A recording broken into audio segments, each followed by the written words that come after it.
Okay, hello student, स्वागत है आप सभी का आशीष सिंह लेक्चर्स की लेटेस्ट लाइव स्ट्रीम में। प्रक्षेप्य गति हम लोग पढ़ रहे हैं। आज आपकी एक्सक्लूसिव क्लास है एप्लीकेशन के ऊपर। एक्सक्लूसिव क्लास का लिंक आप सभी बच्चों को मिल गया होगा और उम्मीद करता हूं उस लिंक के थ्रू आप लोग सब जो है लाइव क्लास में इजीली ज्वाइन कर पाते हैं और इजीली अपने कंसेप्ट को पढ़ पाते हैं। देखिए, कभी कभी कुछ बच्चों के पास अगर नोटिफिकेशन नहीं भी जाता है तो कोई दिक्कत नहीं है, आप अपना अनाउंसमेंट सेक्शन जो है एप्लीकेशन में चेक कर सकते हैं। वहां आपको इस एक्सक्लूसिव क्लास का प्रॉपर लिंक मिल जाएगा। तो आज की क्लास में हम प्रक्षेप्य गति का वो सेक्शन कवर करेंगे जो एक्सक्लूसिव है, मोस्ट इंपॉर्टेंट है और ये उस लेवल के न्यूमेरिकल्स हैं जिनके बिना आप IIT JEE नीट में सेलेक्ट नहीं हो सकते हैं। इसलिए आज की क्लास बहुत ज्यादा इंपॉर्टेंट है। चलिए आज की क्लास को स्टार्ट करते हैं। हम लोगों ने अभी तक जो भी पढ़ा है उसमें थीम हमारी ये थी कि हमारा प्रोजेक्टाइल जो है उसको एक विशेष पैटर्न में लॉन्च किया गया था। आप सभी को याद होगा, वो विशेष पैटर्न था इस तरह से, ऐसे लॉन्च किया था। और इस केस में आपका प्रोजेक्टाइल यहां से जंप करके इस तरह से जाता है और इसके बारे में जितने भी कंसेप्ट है, मान लीजिए आपने एंगल थीटा पर इसको फेंका है, यू वेग से फेंका है, तो आपका जो प्रोजेक्टाइल है वो जिस भी प्रकार से जा रहा है, इसके केस में आपने काफी कुछ पढ़ रखा था, है ना, काफी कुछ पढ़ रखा था। जहां पे मैक्सिमम हाइट, कितनी मैक्सिमम हाइट तक जाएगा, ये कैपिटल H कितना होगा, इसका भी फॉर्मूला आप लोगों ने ड्राइव कर लिया था। ये हवा में कितने टाइम रहेगा, इसका उड़ियन काल कैपिटल T कितना है, वो फॉर्मूला भी आपने ड्राइव कर लिया था। इसकी अधिकतम परास कैपिटल R कितनी है, वो फॉर्मूला भी आपने ड्राइव कर लिया था। आज हमारा क्वेश्चन थोड़ा डिफरेंट रहेगा। आज हमारी अप्रोच बिल्कुल डिफरेंट है। अब मैं क्वेश्चन के साथ ही आज की क्लास को स्टार्ट करता हूं। Let's have a look. देखिए क्वेश्चन क्या है, पूरा फोकस आपको क्वेश्चन पे रखना है। सब बच्चे आ गए हैं क्लास में, बढ़िया है। चलिए ध्यान दीजिए। क्वेश्चन ये है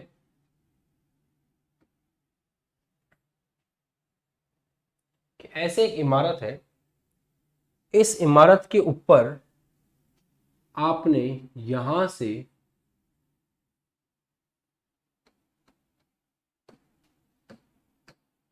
यू वेग से इस वस्तु को फेंका। ये इमारत है, इस इमारत से यू वेग से आपने वस्तु को फेंका, राइट। और आपने इसको प्रारंभ में फेंका 5 मीटर पर सेकंड के वेग से, 5 मीटर पर सेकंड के वेग से। और ये जो हाइट है इस टावर की, ये है 20 मीटर। जब क्वेश्चन करेंगे तो कंसेप्ट समझ में आएगा। 20 मीटर इसकी हाइट है, राइट, 20 मीटर इसकी हाइट है।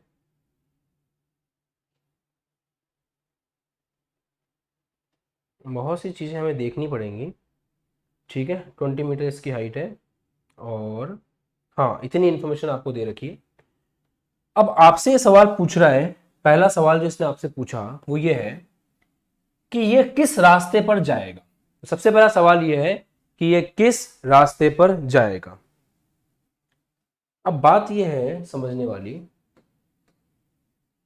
कि जब आप अपने प्रोजेक्टाइल को ऐसे फेंकेंगे इस तरह से, तो ये प्रोजेक्टाइल इस रास्ते को फॉलो करता है ना। आराम समझो, कोई जल्दी नहीं है, क्योंकि टॉपिक बहुत इंपॉर्टेंट है। इस प्रोजेक्टाइल को आपने ऐसे लॉन्च किया तो ये प्रोजेक्टाइल इस रास्ते को फॉलो करते हुए आएगा। एक बात तो ये, यहां ऐसे गया था, यहां पे ऐसे जाएगा। अब आपसे पूछा गया है कि ये कितनी देर हवा में था, मतलब इसका उड़यन काल T आपसे पूछा है। कोई बहुत बड़ा फॉर्मूला लगाने की जरूरत नहीं है, बहुत सिंपल फॉर्मूले से भी आप क्वेश्चन कर सकते हैं। आपको यूज करना पड़ेगा S is equal to UT plus half AT square. हर एक चीज दिमाग के साथ में करेंगे, क्वेश्चन एकदम मक्खन हो जाएगा, मजा आ जाएगा। देखो कैसे कर सकते हैं। ये हम लगा रहे हैं ऊर्ध्वाधर में, ये हम किस में लगा रहे हैं, ऊर्ध्वाधर में। अब आपसे कोई पूछे कि आपकी वस्तु यहां पे थी, ये वस्तु को आपने यूं फेंका, जैसे इस वस्तु को आपने यूं फेंका, ये इस रास्ते को तय करते हुए यहां पे पहुंच गई। तो दिमाग लगाओ, जब आपकी वस्तु यहां से यहां पहुंची तो एक्चुअल में ये ऊर्ध्वाधर के अंदर 20 मीटर नीचे आ चुकी है। ये 20 मीटर हाइट पर थी, आपने ऐसे फेंक दिया, फेंक करके जब वो जमीन को टच करती है तो जमीन को टच करने पर वो ऊर्ध्वाधर से कितनी नीचे आ चुकी है? वो ऊर्ध्वाधर से 20 मीटर नीचे आ चुकी है। मतलब जो उसका विस्थापन है ऊर्ध्वाधर में वो होगा -20। जल्दी से कमेंट करके बताइए क्या ये बात सही है? क्या ये बात सबको समझ में आ गई है? जल्दी, जितने बच्चे क्लास में फटाफट से कमेंट करो कि क्या ये चीज क्लियर है कि जब हमने वस्तु को इस तरह से फेंका तो वस्तु को इस तरह से फेंकने पर यह बात तय है कि वो वस्तु 20 मीटर की हाइट पे थी, उससे एकदम जमीन पे आ गई। मतलब उसने ऊर्ध्वाधर में कितना विस्थापन तय किया? उसने ऊर्ध्वाधर में विस्थापन तय किया 20 और 20 नीचे की तरफ तय किया तो वो हो गया -20। हालांकि ये वस्तु नीचे भी आई है और ये वस्तु आगे भी गई है। ध्यान रखें ये बात कि ये वस्तु जो है नीचे भी आई है और ये वस्तु आगे भी गई है। एक्चुअल में एक्स और वाई दोनों में विस्थापन है, वाई में विस्थापन 20 है, एक्स का विस्थापन अभी हमको पता नहीं है, बट हम बात ऊर्ध्वाधर की कर रहे हैं तो उसी के बारे में बात करेंगे। यू, इस यू का मतलब पता है क्या है? आप ऊर्ध्वाधर में समीकरण लगा रहे हो तो यू का मतलब है ऊर्ध्वाधर में प्रारंभिक वेग। यू का मतलब है ऊर्ध्वाधर में प्रारंभिक वेग। अब आपको यह चेक करना है कि प्रारंभ में, प्रारंभ का मतलब है इस समय ऊपर की तरफ कोई वेग है क्या या नीचे की तरफ कोई वेग है क्या? क्योंकि इस समय ये होगा ऊर्ध्वाधर। तो आपको बस ये चेक करना है कि स्टार्टिंग में ये जो ऊर्ध्वाधर है क्या इसमें किसी प्रकार का कोई वेग है ऊपर या नीचे? तो आंसर ये है बेटा, यहां पर समझो कि हमने वस्तु को यूं फेंका है ऐसे, तो ऊपर की तरफ या नीचे की तरफ वस्तु के पास कोई वेग नहीं है। हाँ, ये बात मैं मानता हूं कि जब ये वस्तु यहां पहुंचेगी इस जगह पर तो पृथ्वी के गुरुत्वाकर्षण बल के कारण इसके पास नीचे एक वेग होगा। जब ये वस्तु यहां पहुंचेगी पृथ्वी का गुरुत्वाकर्षण बल और लग रहा होगा, मतलब जैसे जैसे नीचे आएगी गुरुत्वीय त्वरण के कारण वस्तु का वेग नीचे की तरफ बढ़ता जाएगा। और जब वस्तु यहां टकराएगी, एक सेकेंड, जब आपकी वस्तु यहां टकराएगी तो पक्का उसके पास नीचे की तरफ एक अच्छा खासा वेग होगा और हमें ये कैलकुलेट भी करना है कि वो वेग कितना होगा। परंतु प्रारंभ में देखा जाए तो वस्तु पर ऊर्ध्वाधर में कोई वेग नहीं है, मतलब प्रारंभ में वेग कितना है? 0 है, प्लस हाफ ए गुरुत्वीय त्वरण। जब वस्तु नीचे आ रही है, सब बच्चे लिख रहे हैं कमेंट सेक्शन में, अच्छी बात है। जब वस्तु नीचे आ रही है, राहुल है, धर्मा है और अपने शत्रुघ्न यदुवंशी हैं, भावेश कुमार है, वेरी गुड बेटा। तो जब वस्तु नीचे की तरफ आ रही है, ध्यान देना, जब वस्तु नीचे की तरफ आ रही है तो त्वरण क्या है? माइनस का जी। माइनस का मतलब है त्वरण नीचे की तरफ है और पृथ्वी के प्रभाव में ऊर्ध्वाधर गति में जो त्वरण है वो होता है गुरुत्वीय त्वरण के बराबर, अर्थात जी। और जी नीचे की तरफ है तो वो होगा माइनस का जी। तो यहां पे त्वरण कितना है? माइनस का जी। और हम इस क्वेश्चन में जी का मान 10 मीटर पर सेकंड स्क्वायर ले सकते हैं। तो यहां से माइनस का 20 इज इक्वल टू 1/2 माइनस का 10 टी स्क्वायर। इससे ये कट गया, ये हो गया 40, ये आ गया नीचे 10 is equal to T square, implies that T square is equal to √4। तो टी इज इक्वल टू आ गया 2 सेकेंड। मतलब यहां से नीचे आने में समय कितना लगा? यहां से नीचे आने में समय लगा 2।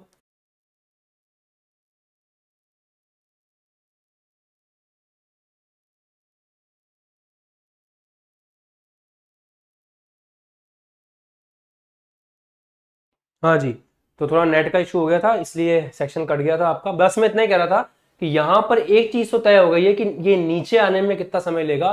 नीचे आने में 2 सेकंड का समय लेगा। ये बात समझ में आ गई सबको? बढ़िया, वेरी गुड। आगे बढ़े, अब इसमें सेकंड पार्ट पे चलते हैं। इस क्वेश्चन के काफी सारे पार्ट हैं और आपको पता है मैं एक ही क्वेश्चन को लेकर के काफी सारे कॉन्सेप्ट क्लियर करने में विश्वास रखता हूँ। तो वही अब अपन वापस से लेते हैं। ये आपका 20 मीटर है, ये क्वेश्चन ने दे रखा था। आपने अपने प्रक्षेप्य को आगे भेजा है 5 मीटर पर सेकेंड से सीधा, ये बात भी क्वेश्चन ने दे रखी थी। और a is equal to minus का g है, ये बात भी हमें डायरेक्टली क्लियर है। और आपका प्रक्षेप्य, ये भी डायरेक्ट समझ में आ गया है कि आपका प्रक्षेप्य ने नीचे आने में समय कितना लिया? 2 सेकेंड लिया। अब हमारा सवाल क्या है वो समझिएगा। अब हमारा सवाल आपसे ये है कि आपको बहुत अच्छे से पता है कि प्रक्षेप्य का आप किसी भी स्थिति पर देखेंगे तो सामने जो वेग है वो 5 मीटर पर सेकंड ही रहेगा। ये बात तो आपने पढ़ रखी है ना कि प्रक्षेप्य की एक खासियत होती है, या प्रक्षेप्य की गति आपने पढ़ी, आप जानते हैं कि जो वेग है प्रक्षेप्य का वो 5 मीटर पर सेकंड ही रहेगा। मतलब ऊर्ध्वाधर वेग बदलता है, ऐसे ऊर्ध्वाधर वेग बदलता है, पर जो क्षैतिज वेग होता है, क्षैतिज में कोई त्वरण नहीं होने के कारण वेग वही का वही बना रहता है। ये चीज अपन ने, ये जो चीज है, एक सेकंड, हाँ, ये हमने इस वाले प्रक्षेप्य में पढ़ रखा है कि जो आपका u है उस u का इस तरफ जो घटक है u cos थीटा, इस केस में त्वरण 0 होता है, तो हमेशा u cos थीटा ही बना रहता है लास्ट तक। और जो ऊर्ध्वाधर में घटक है u sin थीटा, वो बदलता है क्योंकि यहाँ पर त्वरण होता है माइनस के g के बराबर। बिल्कुल वैसे ही यहाँ पे क्षैतिज में वेग चेंज नहीं होगा, क्षैतिज में वेग उतना ही रहेगा। ऊर्ध्वाधर के वेग की बात करें तो वस्तु यहाँ पर है, इसका वेग इतना है, जैसे जैसे नीचे आती जाएगी वेग बढ़ता जाएगा, और जब धरती को टच करेगी उस समय उसका वेग कितना होगा, ये क्वेश्चन आपसे पूछ रहा है कि टच करते वक्त ऊर्ध्वाधर में वेग कितना है, टच करते वक्त ऊर्ध्वाधर में वेग कितना है। ठीक है, ये भी जो है टच करते वक्त ऊर्ध्वाधर में जो वेग है उस वेग के बारे में क्वेश्चन आपसे पूछा जा रहा है। करें सॉल्व। और एक और चीज कह दूं मैं आपको कि टाइम 2 सेकंड है, यहां से यहां तक आने का जो टाइम है वो कितना है, 2 सेकंड है, ये आपको पता है, ये अपन ने अभी अभी निकाल लिया है कि जो हमारी यहां से यहां तक का उड़ियन काल है वो कितना है, 2 सेकंड है। ठीक है, अब इसमें हमें एक काम करना चाहिए इस क्वेश्चन को सॉल्व करने के लिए कि भाई नीचे कितना वेग है। बहुत सिंपल है, हम इस पॉइंट को ए बोल देते हैं और हम इस पॉइंट को बी बोल देते हैं। हमें एक ही काम करना है कि पॉइंट ए से बी के लिए हमें ऊर्ध्वाधर में गति का प्रथम समीकरण लगा देना चाहिए। गति का प्रथम समीकरण है v is equal to U plus A T. बस इस समीकरण को लगाते वक्त हमारे दिमाग में ये बात क्रिस्टल क्लियर रहनी चाहिए कि v का क्या मतलब है, u का क्या मतलब है, a का क्या मतलब है और t का क्या मतलब है। v का मतलब है ऊर्ध्वाधर में अंतिम वेग, मतलब a से b जा रहे हो ना आप, तो बिंदु B पर जो वेग है, ऊर्ध्वाधर में B पर जो वेग है वो v है। u का मतलब होता है प्रारंभिक वेग, पर यहां हम किसकी बात कर रहे हैं, ऊर्ध्वाधर गति की बात कर रहे हैं। प्रारंभ मतलब जहां से शुरू किया, हम a से b की बात कर रहे हैं, तो a पर ऊर्ध्वाधर में जो प्रारंभिक वेग है वो आपका u है। तो u का मतलब है ऊर्ध्वाधर में बिंदु a पर वेग। ए का मतलब है गुरुत्वीय त्वरण। गुरुत्वीय त्वरण क्या होता है आपको पता है, g के बराबर होता है। गुरुत्वीय त्वरण किस दिशा में होता है, नीचे की तरफ होता है, तो यहां a का मतलब है माइनस का g। t का मतलब है समय, कितना समय लग रहा है a से b आने में। बहुत सिंपल है, बहुत सिंपल है, a से b आने में समय लग रहा है 2 सेकंड। उड़ियन काल आप निकाल चुके हैं, एक बच्चे का आंसर आ गया है, अतुल का, वेरी गुड अतुल। तो यहां से यहां तक आने में अगर अपन चेक करें तो समय कितना लगा, 2 सेकंड लगा। ठीक है, अब पूरा फॉर्मूला अप्लाई कीजिए, आपको आपका आंसर मिल जाएगा। v आपको निकालना है, u कितना है, 0 है, क्योंकि स्टार्टिंग में a पर ऊर्ध्वाधर में किसी प्रकार का कोई वेग है ही नहीं, तो u आपका 0 है, प्लस a का मान -10, समय 2 सेकंड, तो यहां से v इक्वल टू कितना आ रहा है, -20, और -20 आना भी चाहिए क्योंकि नीचे की तरफ वेग है, इसलिए वो -20 अपने आप में बिल्कुल सही है। वो ये बताना चाहता है कि वेग नीचे की तरफ है और कितना है, 20 है। यस और नो, मजा आया कि नहीं आया, जल्दी से बताओ, फटाफट से बताओ, पक्का। फीलिंग आ गई क्वेश्चन की, टॉपिक की फीलिंग आई कि नहीं आई, परफेक्ट फील आना चाहिए टॉपिक का कि हाँ सर जो हम कर रहे हैं समझ में आ रहा है। क्योंकि एक्सक्लूसिव क्लास क्यों ली है मैंने इसकी, क्योंकि इस तरह के क्वेश्चन एक्सक्लूसिव कराए जाते हैं, इस तरह के क्वेश्चन एग्जाम में करने से ही 100 में से 100 आते हैं। तो कोई बच्चा अगर कहता है कि हमें कोर्स परचेज करने का क्या फायदा है, तो कोर्स परचेज करने का यही फायदा है कि इस तरह के एक्सक्लूसिव क्वेश्चंस, इस तरह के इंपॉर्टेंट क्वेश्चंस आपको करवाए जाएंगे। आगे बढ़े, अब इसमें एक और चीज लेते हैं सेम क्वेश्चन में।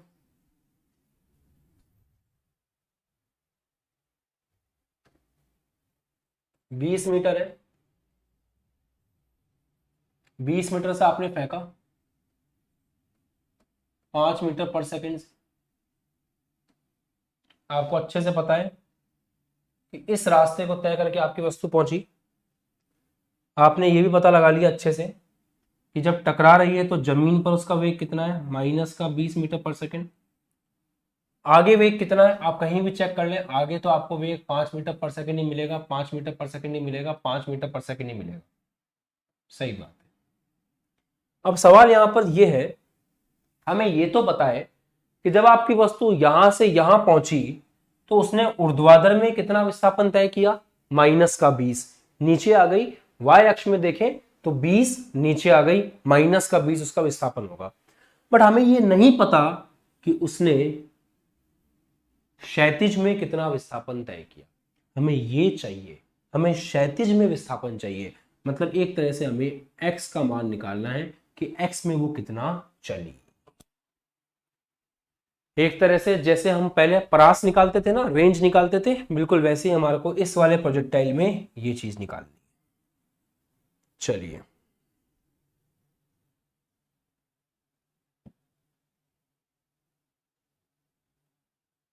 बताइए कमेंट करके जल्दी से।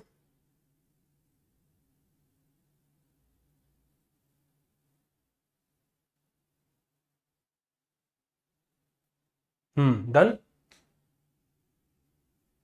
करें ट्राई, करें ट्राई, चलो करते हैं। बहुत सिंपल है। वस्तु नीचे आते आते वस्तु का वेग बदल रहा है, ठीक है, ये हमें पता है कि जैसे वस्तु नीचे आ रही है उसका वेग बदल रहा है। पर वस्तु नीचे आ रही है उस समय तो वेग बदल रहा है, तो ऊर्ध्वाधर घटक जो है वेग का वो चेंज हो रहा है। बट सामने की तरफ जो वेग है जो उसको आगे लेकर के जा रहा है, सामने की तरफ जो वेग है जो उसको आगे लेकर के जा रहा है वो कितना बना हुआ है, 5 मीटर पर सेकेंड, 5 मीटर पर सेकेंड, 5 मीटर पर सेकेंड। दूसरी बात, जितने समय में आपकी वस्तु यहां से यहां पहुंची है, नीचे आई है, उतने ही समय में वो आगे भी बढ़ी है। मतलब जितने समय में ये विस्थापन तय हुआ है ऊर्ध्वाधर का, उतने ही समय में वस्तु ने x दूरी भी क्षैतिज के अंदर तय की है। सीधी सी बात है ना, जैसे वस्तु यहां से यूं नीचे आई, तो जितने समय में यहां से नीचे आई उतने ही समय में उसने ऊर्ध्वाधर में भी विस्थापन तय किया है और क्षैतिज में भी विस्थापन तय किया है। मतलब जो अभी अभी इस क्वेश्चन में आपने टाइम बराबर 2 सेकंड निकाला था, उसी टाइम बराबर 2 सेकंड में आपकी वस्तु ऊपर से नीचे भी आई है और आगे भी बढ़ी है। तो उसी उड्डयन काल में आपकी वस्तु कितना आगे बढ़ गई, अगर आप वो निकाल लें तो x का मान निकल जाएगा। और आगे बढ़ने के लिए कौन से वेग को काम में लिया, तो आगे बढ़ने के लिए क्षैतिज में जो वेग है वो कितना है, 5 मीटर पर सेकेंड। उस वेग को काम में लेकर के वस्तु आगे बढ़ी। तो हम एक काम करते हैं, हम क्षैतिज के अंदर गति का समीकरण लगा करके देखते हैं। क्षैतिज में हम फॉर्मूला लगाते हैं s is equal to ut plus half at²। वैसे तो आपको अच्छे से पता है कि क्षैतिज में हम गति का समीकरण नहीं लगाते, एक सिंपल फॉर्मूला लगाते हैं, जैसे कि चाल बराबर दूरी बटा समय या दूरी बराबर चाल इंटू समय। पर अगर आप इक्वेशन ऑफ मोशन लगाओगे तो वो भी सिंपल फॉर्मूले में ही कन्वर्ट हो जाएगी। अभी चेक करते हैं। क्षैतिज के अंदर आपको पता है प्रारंभिक वेग कितना है, 5 मीटर पर सेकेंड, और क्षैतिज में अंत तक वही वेग बना हुआ है 5 मीटर पर सेकेंड। त्वरण कितना है, क्षैतिज के अंदर किसी प्रकार का कोई त्वरण नहीं है, और हम जिस समय पर विस्थापन देखना चाहते हैं वो है 2 सेकंड, क्योंकि 2 सेकंड में आपकी वस्तु यहां से यहां पहुंची है और 2 सेकंड में वो आगे भी बढ़ी है। तो हमें यही पता लगाना है कि वो कितनी आगे बढ़ी। जिन बच्चों ने आंसर निकाल लिया है कमेंट सेक्शन में उनके आंसर दिखाई दे जाएंगे। बहुत अच्छी बात है कि आप लोग खुद अपने लेवल पे कर पा रहे हो। अब S बराबर u t plus half at square लगाए फॉर्मूला। S विस्थापन क्षैतिज में कितना है, x है, क्षैतिज में कितना विस्थापन है, x है। u प्रारंभिक वेग कितना है क्षैतिज में प्रारंभिक वेग कितना है, 5 मीटर पर सेकेंड। समय कितने समय की बात कर रहे हैं, 2 सेकंड की, प्लस हाफ, त्वरण कितना है, 0, त्वरण 0 तो बात ही खत्म। इसका मतलब x इज इक्वल जो कितना हो गया, 5 × 2 10 मीटर। मतलब ये कितना आगे चली, ये आगे चली 10 मीटर। दैट्स इट, हो गया।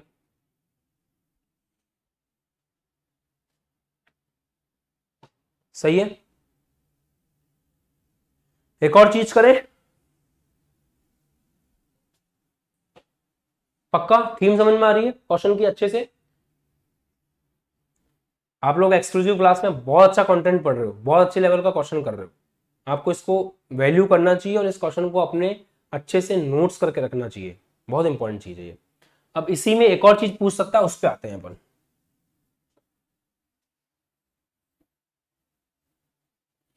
इसी में एक और चीज पूछी जा सकती है कि इसको अपन ने 5 मीटर पर सेकंड के वेग से फेंका, पता है अपन को। ये 20 मीटर हाइट थी, हम जानते हैं कि 20 मीटर हाइट के ऊपर से हमने फेंका था, ये चीज भी हम जानते हैं। ऐसे आ गया। हमें पता है जमीन से टकराते वक्त इसका वेग नीचे की तरफ 20 था और आगे की तरफ तो 5 ही रहेगा, आगे की तरफ तो 5 ही रहेगा। क्यों रहेगा 5? क्योंकि सामने वाला वेग थोड़ी चेंज होगा। 5 मीटर पर सेकंड, सामने वाला 5 मीटर पर सेकंड, सामने वाला 5 मीटर पर सेकंड, सामने वाला 5 मीटर, थोड़ी चेंज होगा।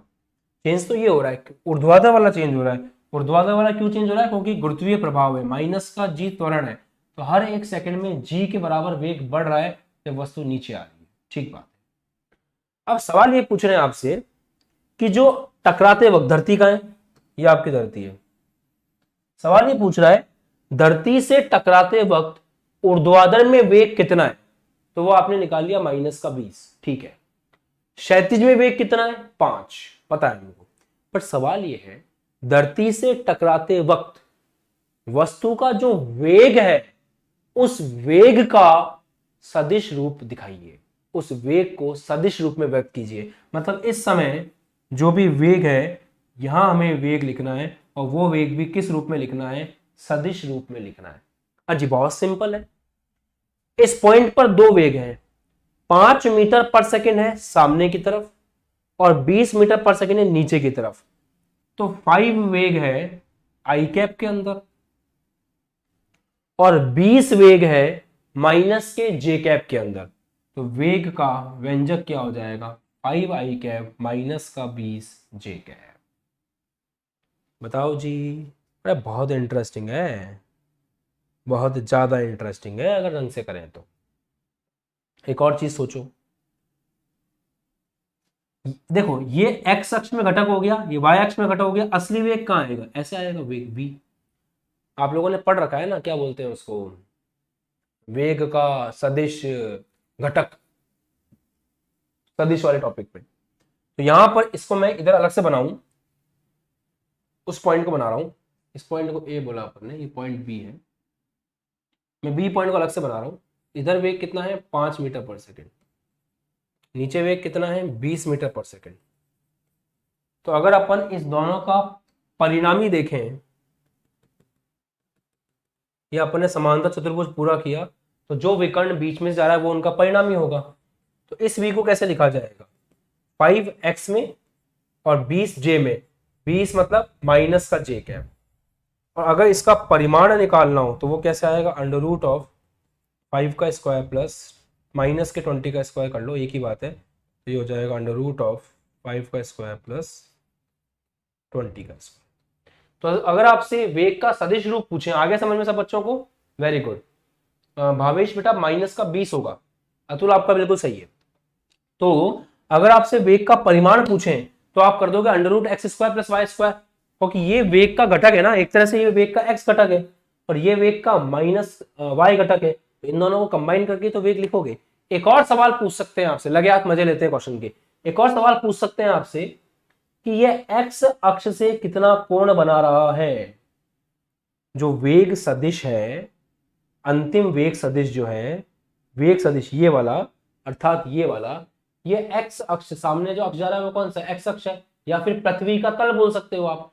तो ये पृथ्वी के तल से कितना एंगल बना रहा है, जरा ये एंगल भी बता दीजिए। तो ये एंगल बताने का दम भी आपके अंदर होना चाहिए। अब आप देखें, ये आपका ट्राइंगल है, अगर यहां से आप tan थीटा लिखते हैं तो tan थीटा क्या आएगा? लंब अपॉन कर्ण, ये रहा लंब, लंब किसके बराबर है? 5 के, सॉरी लंब अपॉन आधार। इस ट्राइंगल को ध्यान से देखें, इस ट्राइंगल में लंब अपॉन आधार पर आपको ध्यान देना पड़ेगा। लंब अपॉन आधार पर आपको इस ट्राइंगल में ध्यान देना पड़ेगा। आराम समझो, कोई जल्दी वाली बात नहीं है। लंब क्या है, आधार क्या है, देखो ध्यान देते हैं।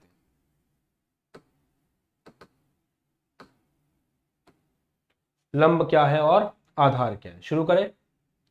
अगर अपन लंब की बात करें इस ट्राइंगल में, तो ये ट्राइंगल ऐसा बन रहा है, ये वाला, ये थीटा है, ये 90 डिग्री, तो ये होगा आपका लंब, ये लंब है। ठीक है, गौर करना, ये लंब है, ये किसके बराबर है, 20 के बराबर है।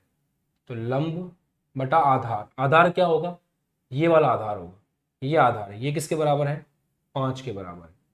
टेन थीटा कितना आ गया, 4, तो यहाँ से थीटा कितना आ गया, tan इनवर्स 4। प्रश्न ऐसे भी पूछा जा सकता है। अतुल आपका आंसर बिल्कुल सही है।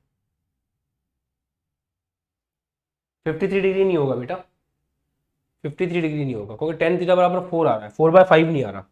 समझो, ये फेमस ट्राइंगल नहीं है, ये फेमस ट्राइंगल वाला केस नहीं है, ये फेमस ट्राइंगल वाला केस नहीं है। तो यहां से आप थीटा भी निकाल सकते हैं। दोनों ही केस में जी नेगेटिव होगा बेटा, क्योंकि जी की डायरेक्शन तो फिक्स है ना, जी तो नीचे की तरफ ही है।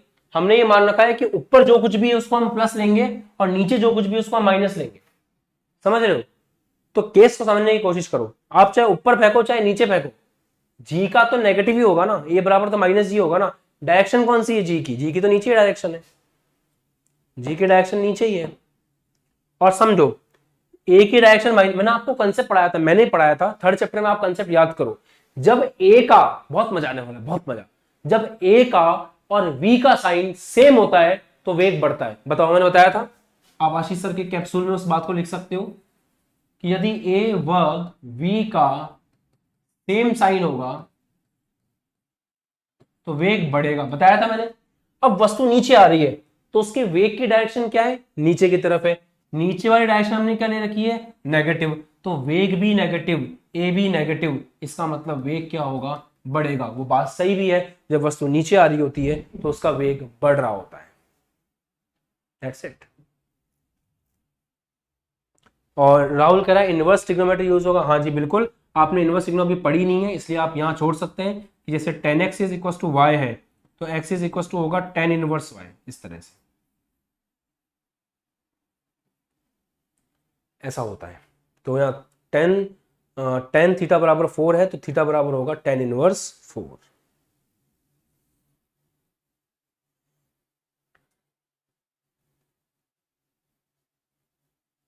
यस और नो?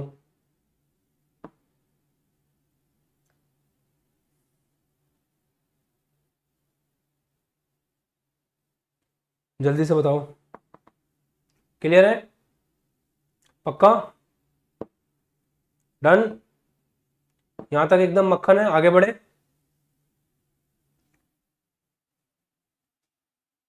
यहां तक एकदम मक्खन है।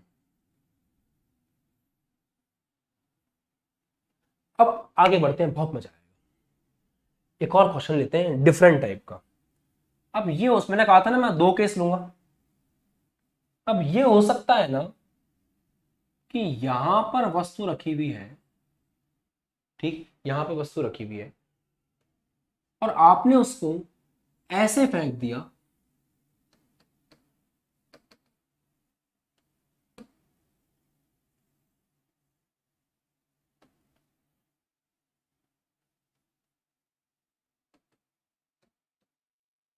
ऐसे फेंक दिया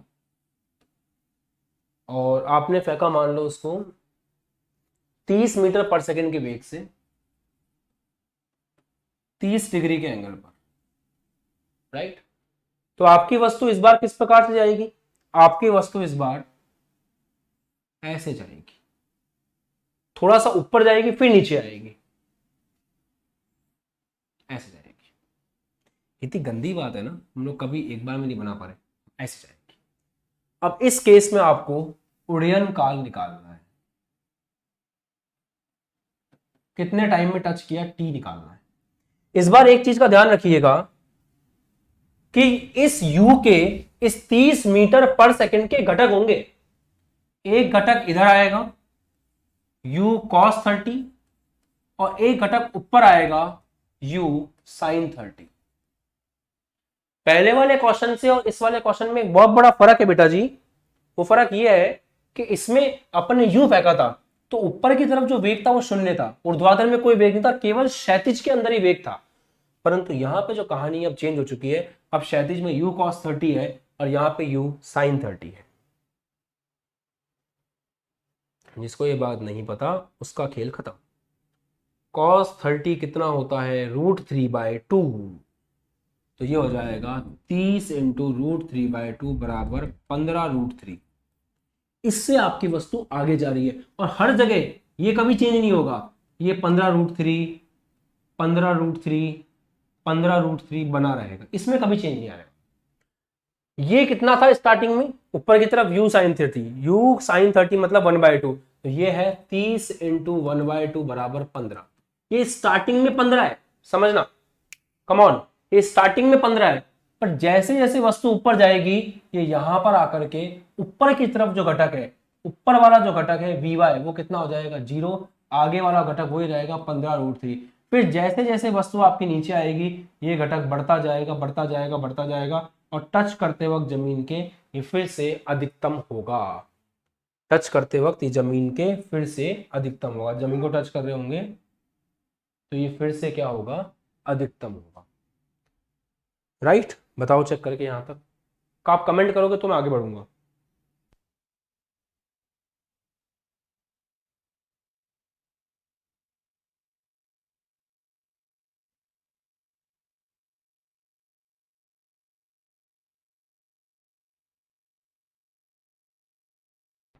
हाँ जी, समझ में आ गई कहानी यहां तक, यहां तक की कहानी में कोई दिक्कत किसी प्रकार की, आगे बढ़े मक्खन यहां तक, बढ़िया।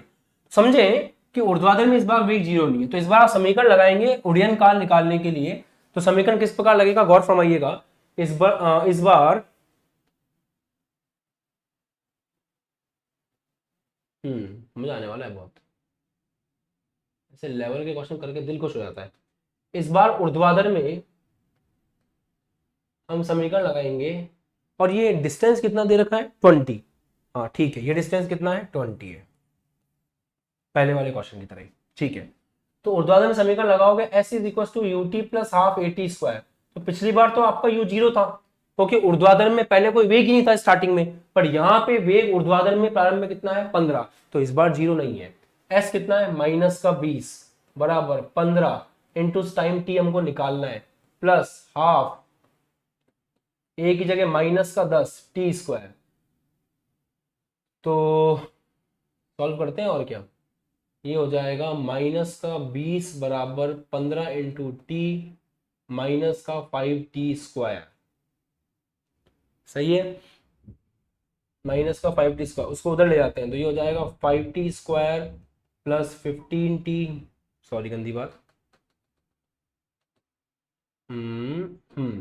इसको उधर ले जाते हैं, माइनस का हो जाएगा प्लस का 5t स्क्वायर, ये हो जाएगा माइनस का 15t माइनस का 20 पहले से बराबर 0, पूरे में 5 का भाग लगा दो, तो टी स्क्वायर -3t माइनस 5 चौक 20 बराबर 0। अब इसको अपन ऐसे लिख सकते हैं टी स्क्वायर माइनस का 4t प्लस का t माइनस का 4 इज इक्वल टू 0। गुणनखंड करना आता है ना, गुणनखंड के बेस पे कर रहे हैं अपन। अब देखो यहाँ पे क्या होगा, t कॉमन निकाला तो अंदर आएगा t -4 प्लस यहाँ पे 1 कॉमन निकाला अंदर आएगा t -4 बराबर 0।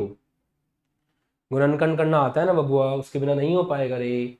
अब यहां से देखें तो t+1 t-4 is equal to 0, समय की दो वैल्यूज आ रही है, टाइम आ रहा है -1 और एक टाइम आ रहा है 4, तो 4 प्लस का साइन लेना पड़ेगा क्योंकि समय कभी नेगेटिव नहीं होता, इसका मतलब टाइम कितना लगेगा 4 सेकंड लगेगा, 4 सेकंड के समय अंतराल में आपकी वस्तु नीचे आएगी।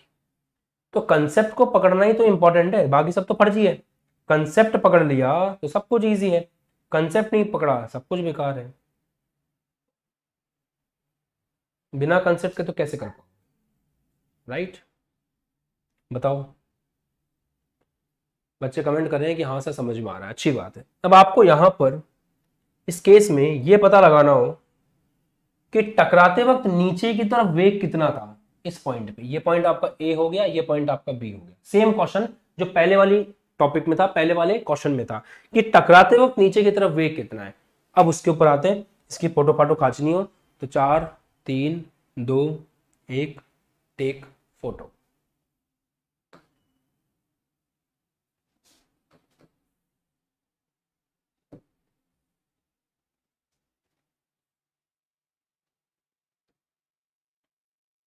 यहां से फेंका, ऐसे गया, इधर वेग कितना था 15√3, ऊपर कितना था 15, नीचे टकराते वक्त कितना है वो हमें निकालना है, और टकराते वक्त सामने की तरफ कितना है वो तो फिक्स ही है, 15√3 ही रहेगा, ये भी हमको निकालना है। दूसरी महत्वपूर्ण बात समझना, ये धरती है ना, धरती की बात हो रही है इससे,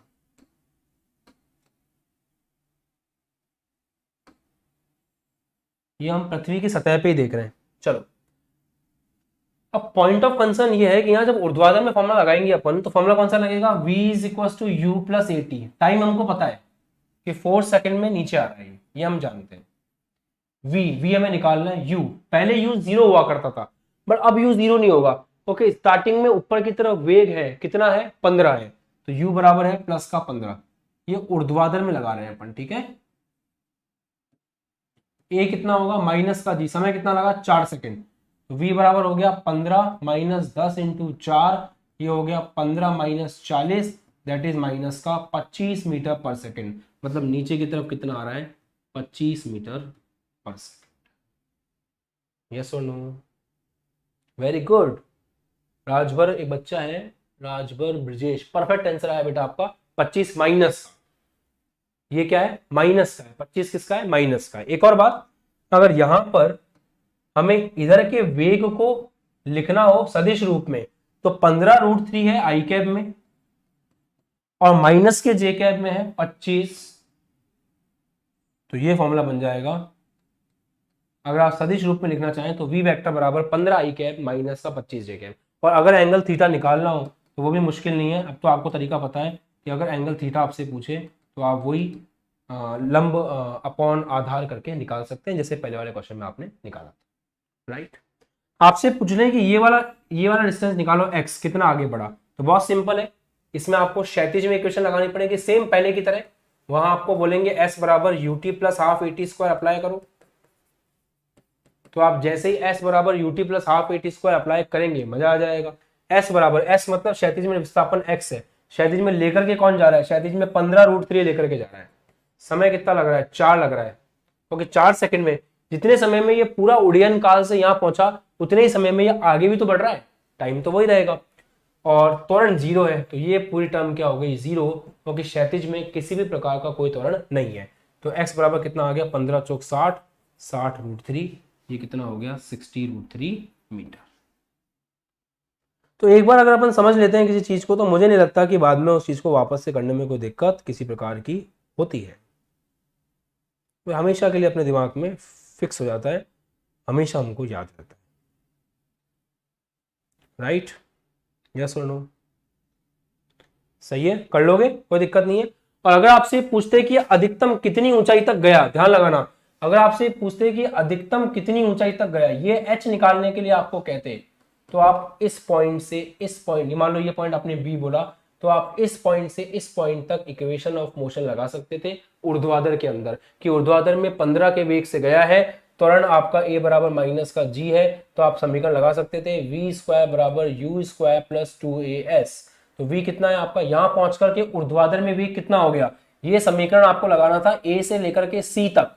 आप इतना कुछ मेरे साथ कर चुके हो, अब तो आपको समझ में आ ही जाना चाहिए कि अगर आपसे ये पूछ लेते कि कितनी हाइट तक गया इस पॉइंट से, तो कैसे निकालोगे, a और c के बीच में ऊर्ध्वाधर में समीकरण लगा दो, तो ऊर्ध्वाधर में वेग c पर वेग कितना हो जाएगा 0, क्योंकि इस पॉइंट पे आके वेग 0 हो गया, तभी तो वस्तु आगे जा रही है, ऊपर नहीं जा रही। तो बताया था ना 15 से यहाँ पे ऊपर जाते जाते वेग कम होकर के यहाँ कितना हो जाएगा 0, फिर जब वापस नीचे आएगा तो वेग बढ़ना शुरू होगा, और टकराते वक्त कितना हो गया 25। हर चीज कनेक्टेड है, हर चीज सिंपल है, समझ में आना चाहिए बस आपके। अब सवाल ये होता है यहाँ पे कि u आ गया, u कितना है, ऊपर की तरफ कितना वेग है, ये पूरा समीकरण अपन किसके लिए लगा रहे हैं, ऊर्ध्वाधर के लिए लगा रहे हैं, तो ऊर्ध्वाधर के वेग की बात करेंगे। ऊपर कितना वेग है स्टार्टिंग में 15, a क्या है -10, s निकालना है, वो s क्या है, वो विस्थापन है a से लेके c तक ऊपर की तरफ, मतलब वही अधिकतम ऊंचाई है इस पॉइंट से। और अगर जमीन से पूछें तो जो h निकल के आता है उसके अंदर ये हाइट कितनी है 20, ये 20 जोड़ दीजिए, जमीन से उतनी हाइट आ जाएगी। क्वेश्चन में देख लेना कि वो आपकी हाइट जो है वो इस सतह से पूछ रहा है या जमीन से पूछ रहा है, आप आराम से मैनेज कर सकते हो। आप लोगों ने पूरे कॉन्सेप्ट को अच्छे से पढ़ा है, मुझे नहीं लगता आपको इसको करने में कोई दिक्कत होगी। क्लियर? मजा आ रहा है? लेवल का क्वेश्चन है, इंजॉय कर रहे हो इसको? बढ़िया, ठीक है। तो ये कहानी यहाँ पे संपूर्ण होती है। अब मान लीजिए एक केस और होता है, उस केस का मैं हिंट दे दूंगा, काम बन जाएगा। जैसे मान लीजिए कि ऐसे फेंका होता, ऐसे किसी एंगल पे फेंका होता,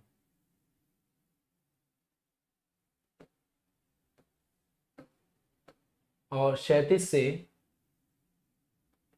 ऐसे एक एंगल थीटा बना के फेंका होता, तो क्या करते हैं? बहुत सिंपल है। अभी यूं फेंका था तो हमने क्षैतिज में और ऊर्ध्वाधर में घटक कर लिए थे। अब यूं फेंका है तो इसका क्षैतिज में घटक आएगा यू कॉस थीटा, और ऊर्ध्वाधर में नीचे की तरफ घटक आएगा यू साइन थीटा। तो जहां जहां स्टार्टिंग में आप ऊर्ध्वाधर में वेग ले रहे थे, आपको यू साइन थीटा लेना पड़ेगा। और मान लो यू साइन थीटा की वैल्यू 20 है, तो आपको माइनस का 20 लेना पड़ेगा, क्योंकि नीचे की तरफ वेग है, नीचे की तरफ वेग है, और इसका रास्ता कुछ इस प्रकार का होगा। तो मुझे नहीं लगता कि आप नहीं कर सकते। इस वाले केस में और इस वाले केस में एक ही फर्क है, जैसे यहाँ पे 15 था तो आपने प्लस का 15 लिया था, क्योंकि वेग ऊपर की तरफ था। सेम क्वेश्चन में अगर यूं फेंका होता और ये 15 नीचे की तरफ होता, तो आप v बराबर u प्लस 80 लगाते वक्त माइनस का 15 लेते, क्योंकि ऊर्ध्वाधर में प्रारंभ में वेग नीचे की तरफ है, तो यहाँ पे वैल्यू नेगेटिव होगी। बाकी कोई चीज नहीं है, बाकी कंसेप्ट आप पकड़ चुके हो, आराम से कर लोगे बिना किसी दिक्कत के। मजा आ गया?